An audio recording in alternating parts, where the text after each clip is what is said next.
Welcome everyone, Christine here with a discussion about the Empire army roster in Total War Warhammer 3 for the sake of campaigns. What kind of armies should you recruit in an Empire campaign? Starting with tier 1 and moving on from there. So very early on in a campaign, you will have quite a few choices as the Empire because they do have a wide variety of units that they can recruit from.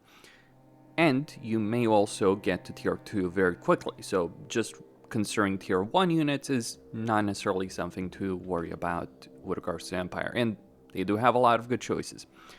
But anyway, at tier 1, here are the units you want to recruit, and also to take into consideration the kind of units that will actually be worth using longer in a campaign as opposed to units that you would only really use at tier 1 or emergency recruitment situations. So first off, you have Empire Spearmen. So when we're looking at Empire Spearmen with shields specifically, they have a decent level of leadership, pretty bad armor, but very importantly, they have charge defense versus large, they have charge reflection, they have an anti-large benefit, a bronze shield.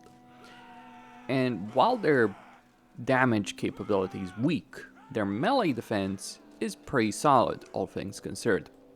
Now, these guys do require tier 1 barracks, and some people will argue that you shouldn't bother with spearmen with shields and instead you should recruit regular spearmen. But here's a very critical point.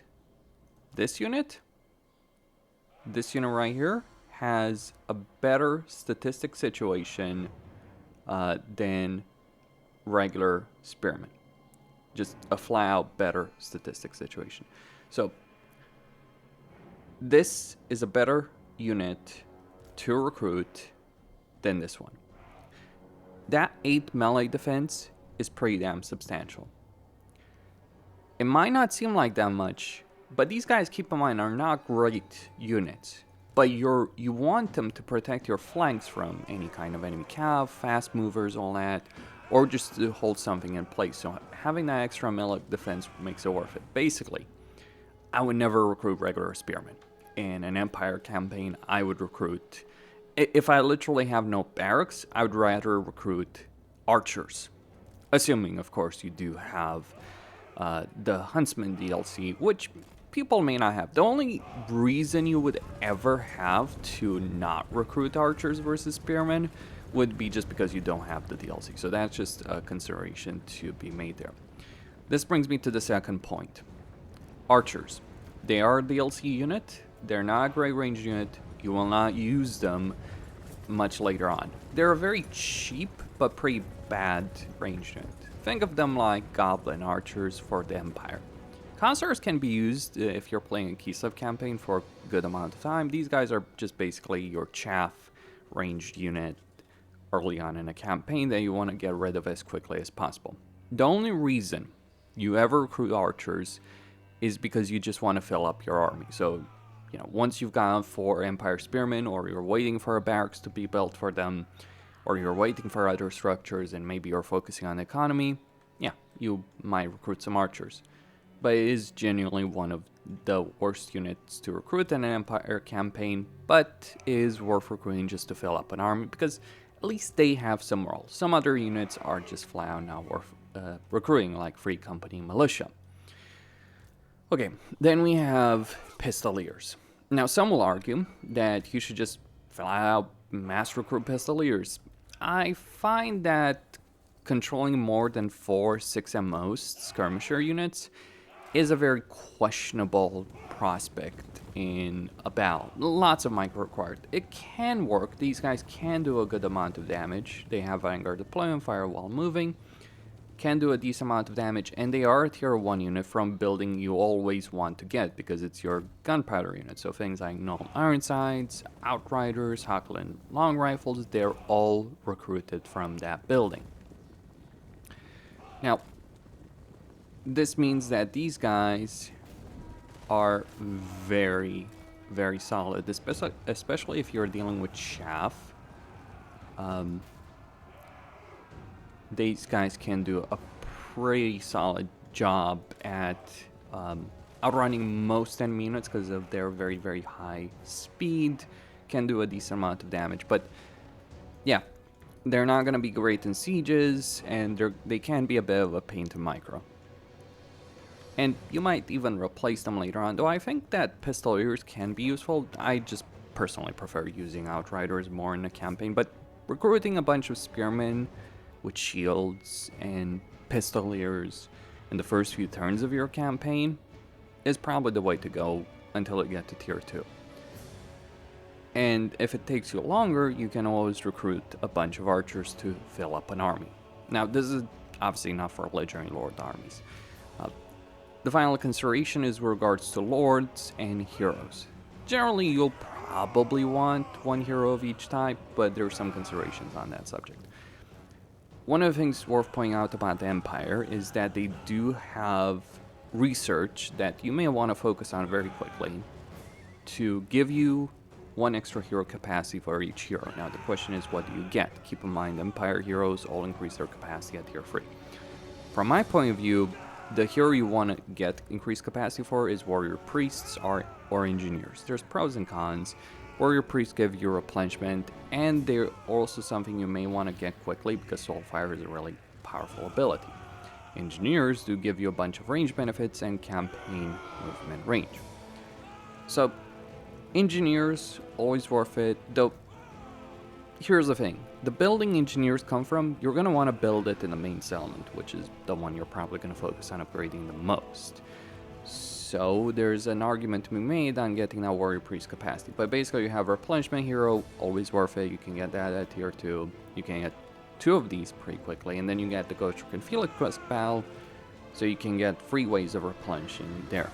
Though Gotrek and Phillip may take a while until you get comfortable at dealing with that battle. So you might not be able to do that at tier 2. But anyway, it is a consideration to be made on the subject. Then you have Empire Captains. Now, Empire Captains do require a tier 2 barracks, so one could argue this is not really a tier 1 hero, but it's one thing to get the tier 1 barracks, that can be done pretty quickly. It's another thing to recruit tier 2 units, because even when you get to tier 2, you're probably going to, and once you build that barracks, you're actually going to have different priorities in terms of unit recruitment than actually recruiting things from the barracks over there. But Empire Captains are worth it. Here's the reasons why. You want to level these up. They give you a bunch of benefits. They're pretty solid melee, and they're very flexible on the battlefield. Like a Warrior Priest one-on-one is probably the better hero, but here's the Empire Captains just can't get the flying mount, which is pretty important because the Empire is lacking in flying units, so having a hero or lord with flying is useful, especially in melee one. Yes, I know mages can get flying, but Empire Captains are the only ones that can get the flying mount out of your heroes. You can, and the only lord you have that has a flying mount is an Empire General. But what you really want to have leading your early game army is a Master Engineer. Part of it is because of the utility these guys have. They're not the best on the battlefield. In fact, I dare say that in a lot of ways they're pretty damn useless until you get them on a steam tank. But you do want to level them up quickly. They offer a significant number of range benefits for our army. So leveling up a Master Engineer, using that range power early on, and relying on heroes for the melee damage capability like Empire Captains and Warrior Priests is probably the way to go. So this is like roughly a tier 1 Imperial army, or the kind of very, very early game army that you'd recruit. Now, once you're at tier 2, I would recommend, and once you get to tier 2, what you're probably going to want to do is get yourself a bunch of outriders, handgunners, maybe some mortars, maybe some crossbowmen. Hero-wise, you would get the Witch Hunter, and this is something you just get naturally because of the handgunners. So the building that gives you handgunners and outriders is also the one that gives you Witch Hunters. Witch Hunters are not a great hero choice, but they do give you extra post-battle loot, and they do have Accusation, which is very useful if you're dealing with powerful enemy lords. Say hello to Vlad in that respect. But yeah, in terms of their combat capability, they don't do a great job. They never will do a great job. They're a support hero. And they're a support debuff hero, really, from that perspective. And post-battle loot hero. Don't expect them to do much of that, but they do provide important utility from the kind of benefits, the key benefits they do give you. Unit-wise, you would still want to use spearmen with shields. You may be able to recruit halberdiers, but I don't find halberdiers ever worth getting. So let me explain why. Halberdiers, if we compare them to spearmen with shields, they're slightly better in some ways, right? So if we look at halberdiers, they get more leadership, they get more melee attack, they get armor piercing damage. They should be the better unit. But in every situation I've ever used halberdiers, campaign, auto-resolve, battle situations, they're generally just worse off than spearmen with shields. Like, they seem to take more damage. I'm not quite exactly sure how to explain it on that subject, but just something I've observed. Maybe it's down to the combat animations, because, you know, a guy with a one-handed spear and shield may be able to do better than a guy wielding a two-handed halberd. So yeah, these guys are not good line holders, and that's the main thing you need from Empire infantry. Their armor piercing can be useful, but basically Kislevites warriors, which are a tier 1 unit, are a far superior choice. Other unit-wise, you do get crossbowmen from a tier 2 barracks, though realistically, if you're playing an Empire campaign, I would probably get a couple of spearmen with shields, yeah, a captain, and then just get rid of the barracks, get something else, instead of recruiting crossbowmen. But they can help be a filler unit in an army if you don't want to go too heavy on the gunpowder units because of various terrain reasons. There's a perfectly legitimate argument. Like crossbowmen, not great damage dealing capability, but they do have some armor piercing and they're not restrained in the same way gunpowder units are. But generally speaking, you'll probably want to get your hands on handgunners, regular Empire handgunners. Decent damage unit, gunpowder unit. You form a line with these guys, you protect them with spearmen shields, with heroes and lords, and they will take out an enemy. Now, in terms of your skirmisher cav, you would still probably use the pistoliers you recruited at tier 1, and you complement them, or maybe even replace them, with outriders. So, from my point of view, outriders are just flat out the better unit. Like, pistoliers can do a good amount of damage, but outriders have longer range. They might not do as much damage in burst, and that is a bit of a problem the way their missiles work. So if we look at, you know, the way that outriders do their damage, but that kind of greater range with a significant amount of speed still is pretty useful. Oh, I should probably stop the mortars. So it's still pretty useful. Like, there's pros and cons between pistoliers and outriders. Personally, I just prefer outriders because of their greater range, but it is kind of a choice. The final unit to consider, though, with tier 2 would be the mortars. Now, you would get the mortar building because you want to get that engineer. Unless you're playing Elspeth, and even then you'd still want to get that building quickly. So, mortars are not a great artillery unit. The AI is very easily able to dodge projectiles at any serious battle difficulty. This is, by the way, set to sandbox. So the AI is pretty good at dodging them. They're not great in a siege situation and knocking down walls, though they can hit the units on the walls and do a decent amount of damage on that, and they can hit units behind the walls. That's, by the way, the purpose of mortars, historically speaking. Sieges, bombards, mortars, all that.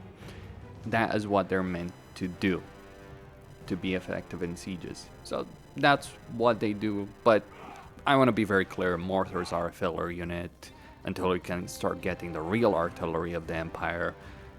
You do have the electric conversion, which is much better, not because it's more accurate, but because of the way friendly fire works on that. So that's always worth recruiting a lot of the time. But yeah, I would generally consider mortars just a filler artillery unit until you start getting the real stuff. There is a benefit in having a longer ranged gunpowder unit, even if it is horribly inaccurate. And look, you can always send a lord to pin the enemy in place, or hero to pin them in place, and then use your mortars to do quite a bit of damage if they clump up on that. That is one of the tactics, as opposed to, you know, waiting for them to get to you, all that kind of stuff.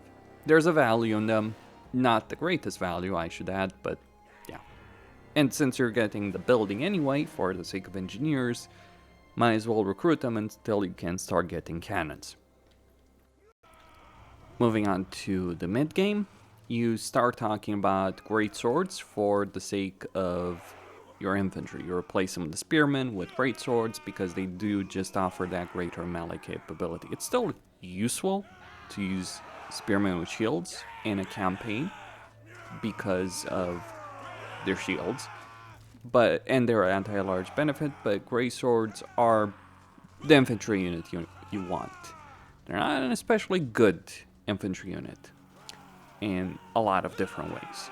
They won't win against most other infantry units. Their role is just to hold a line, specifically the central line, while your spearmen with shields protect you against flankers.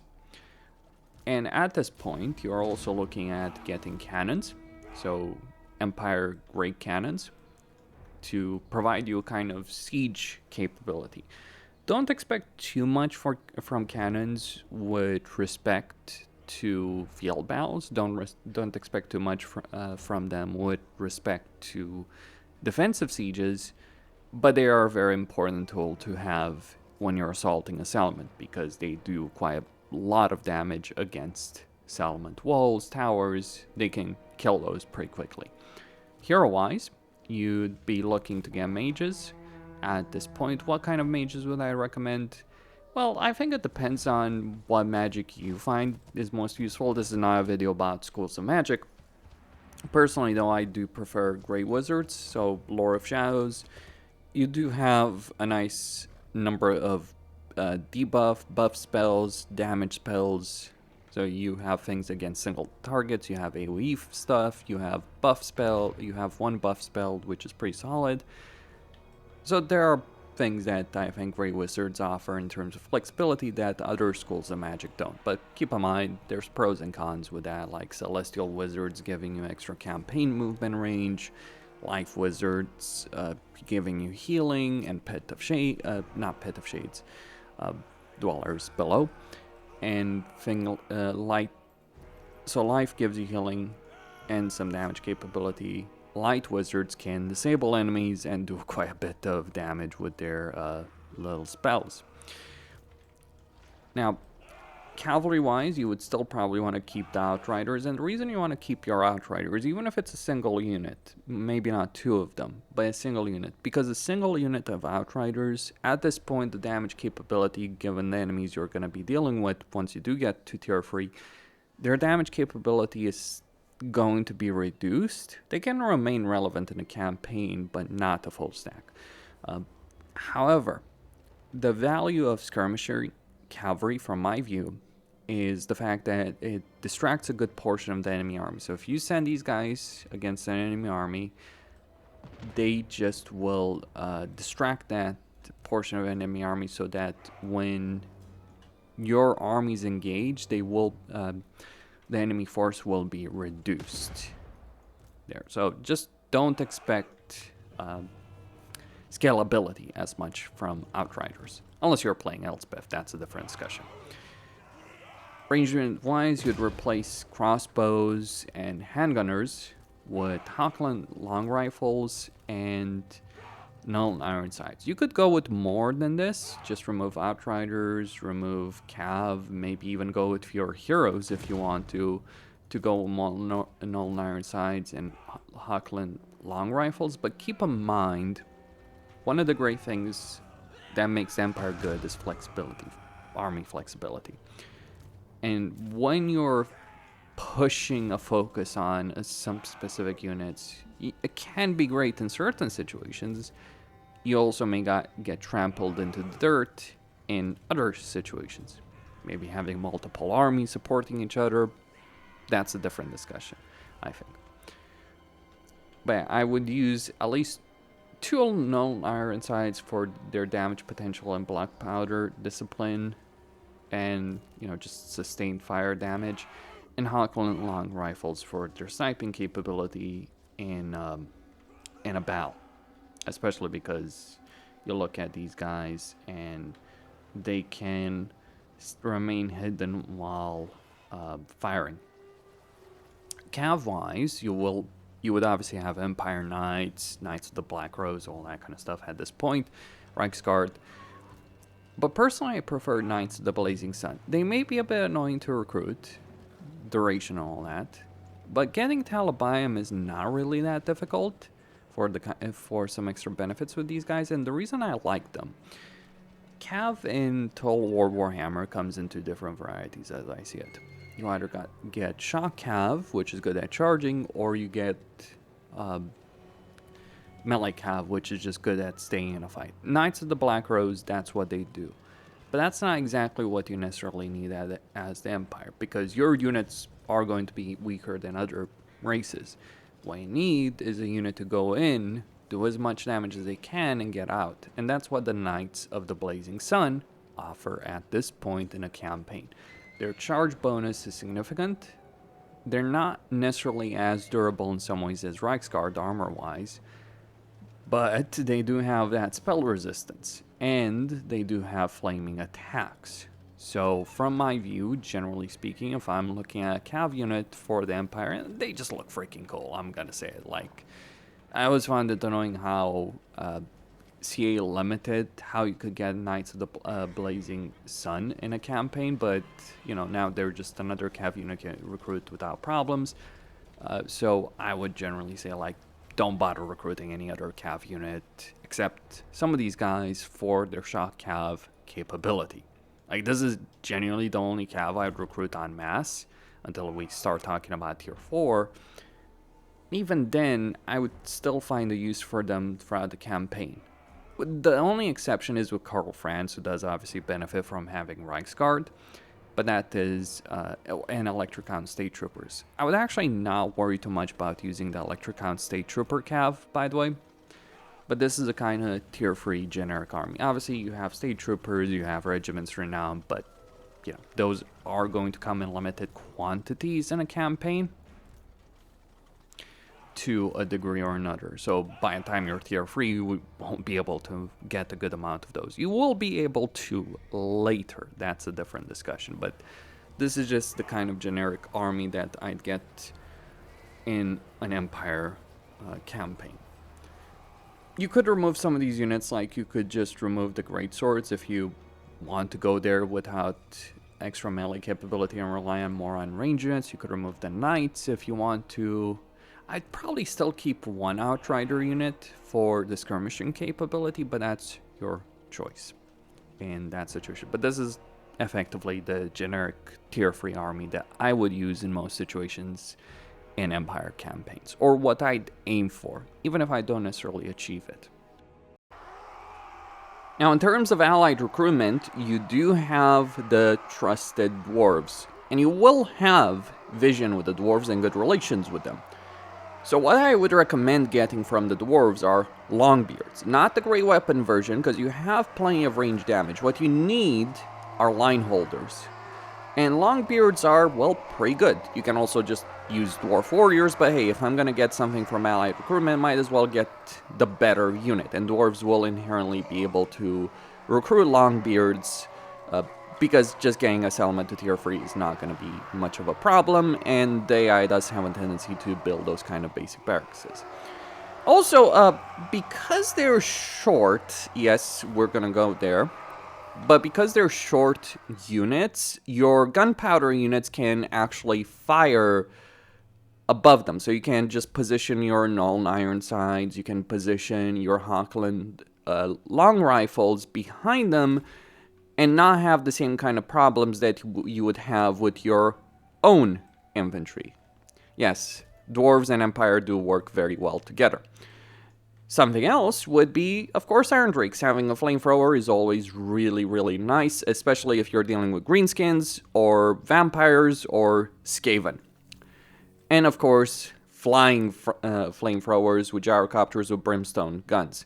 Now, for regular dwarves, for the dwarves themselves, if you're playing them, regular gyrocopters are worth it, but if you're getting allied recruitment and thus have a limit on how many units you can get, one way or another, brimstone guns are the choice. Then you have Cafe as well, because Cafe also gives you a bunch of really good allied units, or some very specific units. See, most of the Cafe roster, be it cavalry, artillery, range units, it's not really worth it that much. Though, I gotta say, Jade Warrior Crossbowmen with shields are much better than pretty much every single range unit you have, with exception of like Null Ironsides and Hochland long rifles. But you have two options.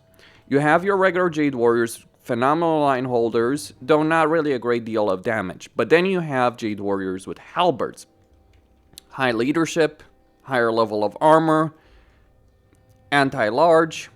You might even argue in favor of armored Kossars from Kislev, because again, you will have pretty good relations with Kislev.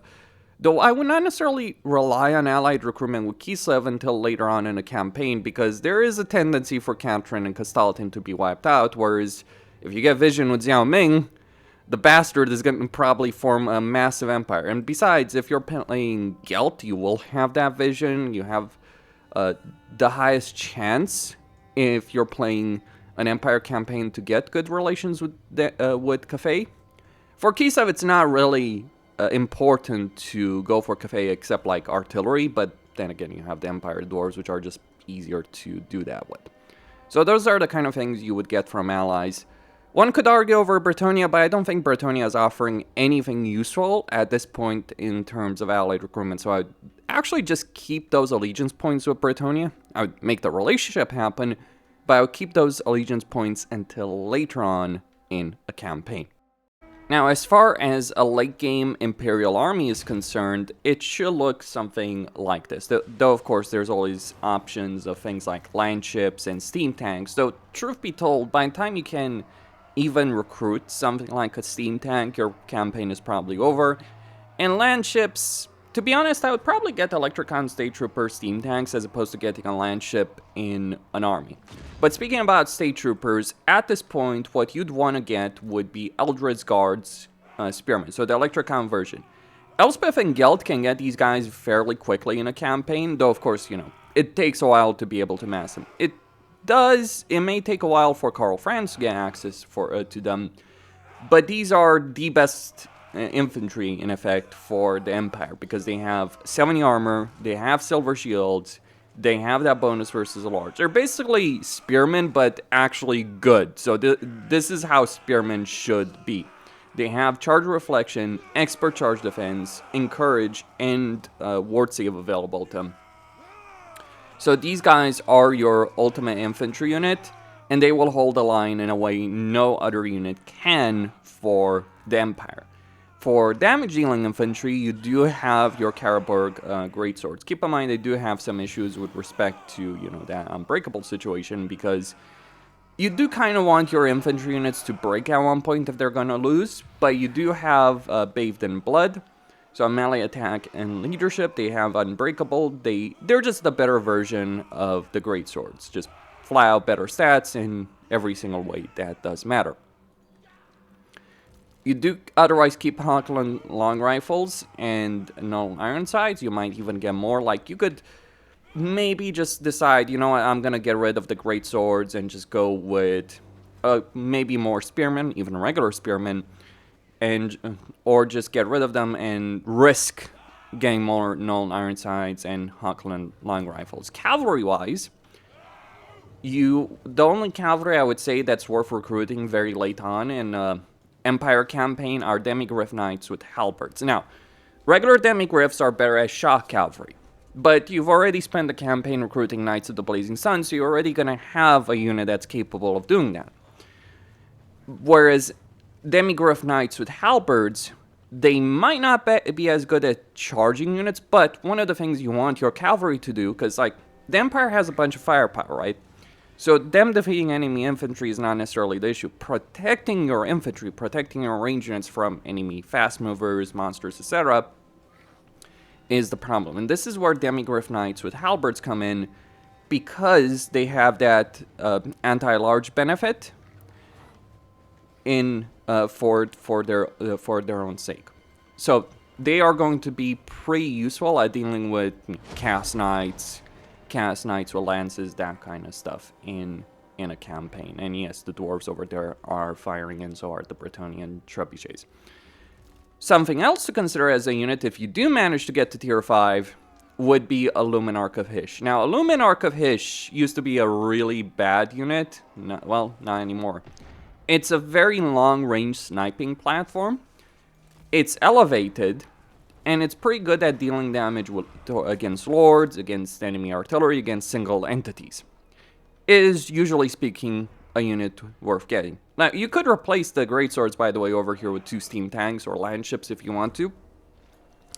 But from my perspective, just recruiting those in general and given the cost of them can be a bit of a hassle. Now, in terms of allied recruitment, we still have the trusty dwarves, and at this point, if you're getting to the late game, they should be able to provide you Iron Breakers, which are one of the ultimate line holders in the entire game. Well, that and Cast Dwarf Iron Sworn. See, the reason is not so much because they're so heavily armored or great leadership, or the fact that they have export charge defense, spell resistance, etc., but also those ranged weapons they have, even if they're limited, they're just gonna break a charge against them. So these guys will be able to hold an enemy charge. And again, they're still short, so your gunpowder units can shoot over them. You then have gyro bombers. So gyrocopters with brimstone gun, worth it. Gyro bombers, good amount of damage, lots of bombs that they do have access. So there's 11 uses of gyro bomber bombs over here for them. That is a significant amount. And of course, organ guns if you want to. Now, I would not necessarily consider organ guns or hell blaster volley guns worth it in many ways, but it is an option if you want just like that kind of shotgun artillery. For Bretonnia, this is where things get really interesting, because Bretonnia can offer you some really important and useful stuff later on. So one of the things Bretonnia can give you are Blessed Field Trebuchets. Now, the reason you'd want Blessed Field Trebuchets is they're really, really good in sieges. They're projectiles. Even if it seems like cannons are kind of equivalent, in reality, when you're looking at the kind of damage that these things are going to do, you're just going to see a situation where Blessed Field Trebuchets are just amazing at knocking down walls, and they're also amazing to shoot into clumps of enemy units, even if your own units are engaged. So that's useful. By this point in the campaign, you don't really need Witch Hunters anymore. So Witch Hunters are useful early on if you're looking to debuff enemy lords, weaken them, make them easier to kill. But by this point, because of the experience of your units, heroes, lords, you should be able to just flat out defeat pretty much anything that comes in your way. Besides, Vlad should be dead by this point. But then you have the Royal Pegasus Knights and Royal Hippogriff Knights they can get from allied recruitment from Bretonnia. Absolutely expensive units, I'm not gonna lie on that, but one of the issues that the Empire has is with regards to flying units. Well, this is the main cav advantage that Bretonnia provides. So, what's the difference between these units? Well, in general, against most targets, Royal Hippogriff Knights are going to be better against ground targets. They do just have those kind of insane stats. But here's the thing about Royal Pegasus Knights. They have an anti-large benefit, so they're good at dealing with other aerial units or just large targets in general.